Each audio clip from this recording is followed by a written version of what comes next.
Hey, welcome to Gold Derby. I'm Christopher Rosen. I'm joined by Hailee Steinfeld, the star and executive producer of Dickinson, the second season of which is available now on Apple TV Plus. It premiered earlier this year. I actually wanted to start there with you, Hailee. What did you learn about playing Emily Dickinson in season one that you were excited to maybe explore further in this season two? Ooh, well, anything and everything. I had come across her poetry in school, but I really didn't know much about her. So all of the discoveries that I made about her in season one, I was just, of course, excited to be in the TV space and have the opportunity that I have never had before, and going back and really digging a little deeper into this character, into the family dynamic, and into the space and world that she lives in, with her poetry being the foundation of all of that, right? She didn't move around much. She didn't leave her she didn't leave her room, let alone her house, at all, really. So getting into her mind and that crazy imagination of hers, right? What's so exciting about this show is we take these poems that are 4 lines, sometimes less, sometimes just a few more, and we dig into what writing these specific poems might have looked like.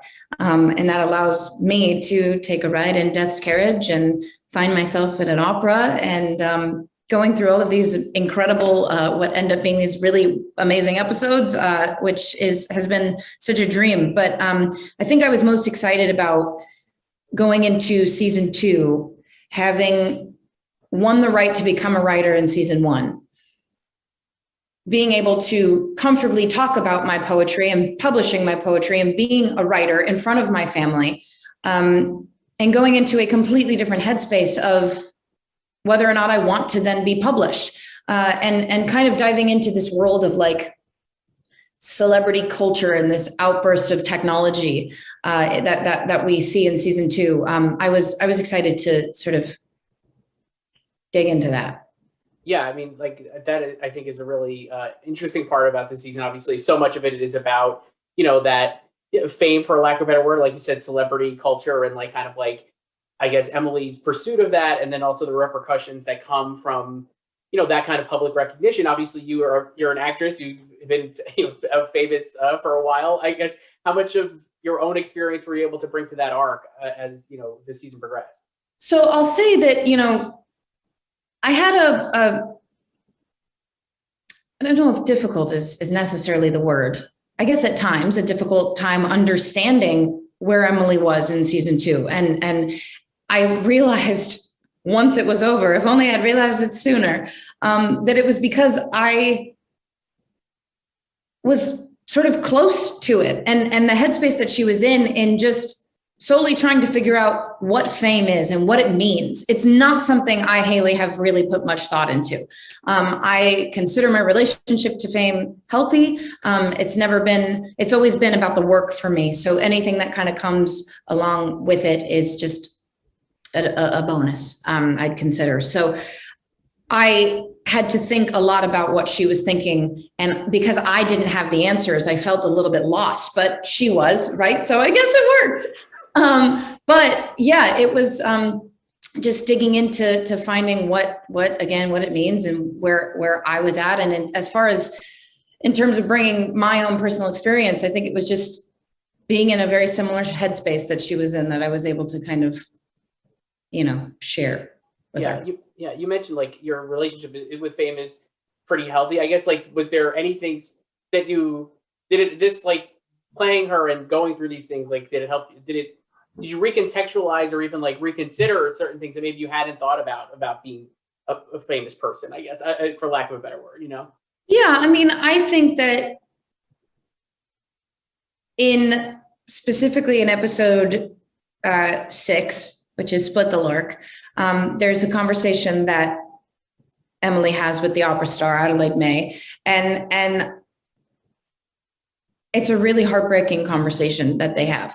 And I found it to be just that personally, because, it wasn't until, again, there were moments during this season that I had these realizations and these little, discoveries that made me either think or question or, become more aware of what fame might be, right? Or is. And in that conversation, Emily goes from being so incredibly moved by this performance, by this person, by her voice, by her movement, everything about her. And when she hears her say, she looks her in the eye and just says, "What city are we in? What time is it? Where are we?" That was just an act. That was just a performance. You know, it's no different than it was last night. It's no different than it'll be tomorrow. And there was a crazy moment where I was just like, it can get to that point, right? Where you're going, and you don't even know where you are anymore. You don't know what time zone you're in. And it's a scary thing because you can get wrapped up in it. You can kind of lose sight of the goal. You can lose sight of your happiness, of who you are. And that's a thing that happens. And I thankfully have an incredible family and team of people that kind of keep me on track. But my head has wandered. My mind has wandered into those spaces of just being so mentally exhausted that you don't really know, you just lose sight. But it wasn't until that conversation happened, that scene happened, that I kind of had that, those thoughts. Yeah. The other episode I love the whole season, honestly, but the other episode I want to talk a little about was episode 8. I found that one really great. I think it's I'm Nobody. Emily is, you're invisible throughout that episode. I think just from a technical standpoint, I was so impressed with how the characters are not seeing you. And I guess can you talk a little about the logistics of just even executing that? Because I felt like that was like really well done and performed. It's like, but obviously it's a practical thing. It's not like a visual effect. So like, can you talk a little about that? Sure. Those scenes? Yeah. The first scene we shot of that episode was the scene where I come down to the dining room and Lavinia and Mrs. Dickinson are in there. And we had not shot any other part of the episode yet. And that was the beginning of it. So it was truly a moment it was a much longer rehearsal than normal because we were trying to figure out from a sound perspective, the overlap, like how is this not going to totally screw us over? And just from a, practical standpoint of like, these two people are having a conversation and they're distracted by the fact that I'm here and I'm like chiming in and pitching in and, trying to get their attention when they just, it was a very strange thing. And it took us a minute to figure out, but when we did, we were smooth sailing. But it was a weird thing to, first of all, imagine, right? Like, I guess there have been times where, for instance, this show comes out. I would love to be a fly on the wall in a screening room, right? And hear what people are saying. But then it's like, do you really? Because it's not all going to be great. And Emily goes through these harsh realizations of, what she's asking for or what she thinks she wants might not be after all. But that was a fun episode to shoot. Yeah. And you mentioned the heartbreak. I felt like the other, your Emily's relationship with Sam, I felt like was also like really, I just really enjoyed maybe enjoyed's not the right word, but I really appreciated like you and Finn playing off each other so well. But also like the idea that, she kind of falls for him because he shows an interest in her work, and then the kind of that rug getting pulled out from under her. I thought that was really heartbreaking. And I think you kind of really expressed that so well in the performance. I guess, can you talk a little about like how you how you thought about those scenes towards the end of the season, especially, and maybe working with Finn on those in those scenes? I guess I thought they were really good. Yeah, thank you so much. Finn is wonderful. I always love, now that we're 3 seasons into this show, when we have guest stars come on and you get to see these people just come into this world that is already established and they have to kind of jump right in, or it's a moving train. And if they don't jump on, then they're, hanging on for dear life. And it's so amazing to see these actors come in and just like hold their own, come in, bring a new, fresh perspective to the show and a new energy. And it's something Finn did so incredibly well. And he really came into the thick of it and brought so much intrigue and mystery to this character that made it so desirable for Emily. There was something about him that she couldn't figure out, and she was going to make it her goal to do so, right? And, the intentions were in question from everyone involved: Sue, Sam, Emily, Sue towards Emily, and vice versa. And it's a big triangle. But it was amazing to play through those scenes, because I think with Emily being introduced to this person by the one person that she absolutely trusts and loves and understands and who sees her for who she is, she couldn't possibly feel like Sue would ever do anything to spite her, right? So she falls into the lap of this man who paints this picture of a glamorous world of what publishing her poetry might be like. And he paints this picture of, you know, if you want to do this, I can do this for you. And you can't do this without me. And so Emily is so intrigued by it and like you said, it gets sort of ripped out from under her. And she falls for this person and the idea of this person and what this person has to offer. And that happens a lot, right? I mean, there's a manipulation and, a sense of, you know, people being promising when they're not necessarily. And there are more than one obstacles as far as what she's trying to overcome with this one person. But I love Finn, like I said, and he was so awesome to play through those scenes with. And then you mentioned Sue. I mean, obviously the season ends with, you know, Em and Sue kind of like reaching a new stage of their probably relationship, and like I think you mentioned this earlier, but like they're not really on the same page throughout most of the season.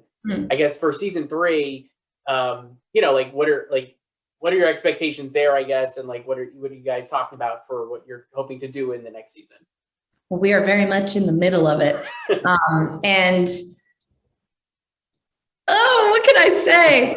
I'll say that, you know, with ending season 2 with these 2 characters promising themselves to each other, right?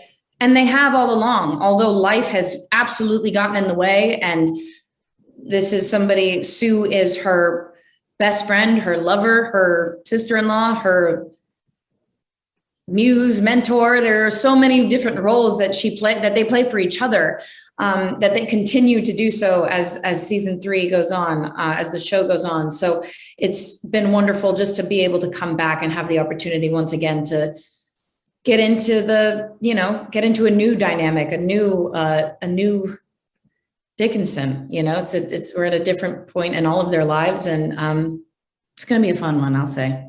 Yeah, I'm excited for it. We're talking today. The Oscars are tomorrow.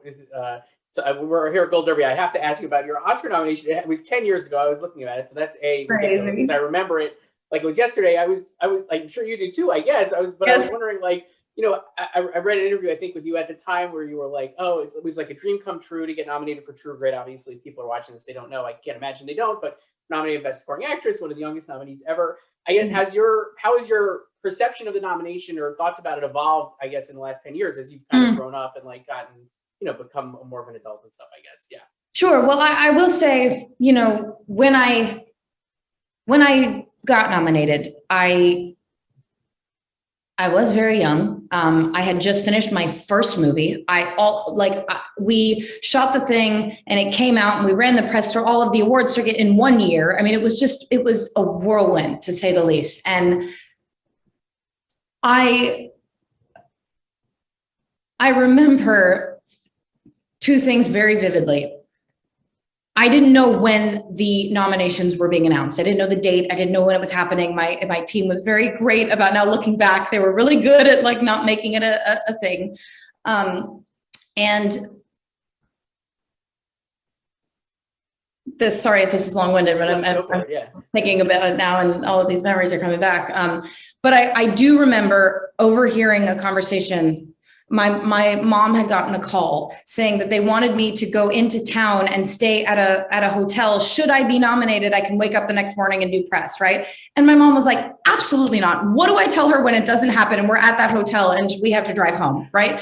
And I was like, well, thank God that happened, right? And then sure enough, the next morning, the announcement was made first thing. And I, again, still didn't know it was coming. So it came as a tremendous surprise and what an incredible one.